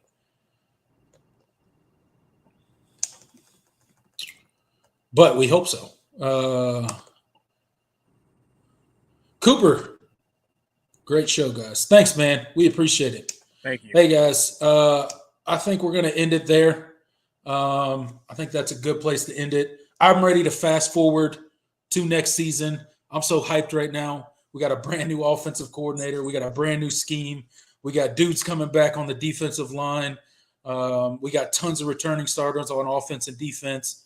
It's going to be an amazing offseason. It's going to be an amazing spring. But there's 146 of you guys in here right now. If you are not subscribed to our channel, please give us a chance. Just go ahead and hit that subscribe button. Me and Jordan will be here every single week on this same day, Thursday, every single week. We will be here for a live stream. You see, we interact with the comment section. We talk to you guys. We try to answer as many questions and respond to as many comments as we can. We will be here the entire offseason. So come hang out with us. We'll talk college football. We'll talk Clemson. We'll talk all sorts of stuff. You guys can derail our conversation as much as you want at the end of our show. We let it happen frequently. For the guys that are always in here, thank you for sticking with us throughout the season. I hope that you guys stick with us throughout the offseason, and we will bring the best possible content we can to you guys. We look forward to seeing you next Thursday at 7 p.m. That's next Thursday, 7 p.m. Myself, Tiger Paul, Jordan Bowman. You can go ahead and sign us off, brother.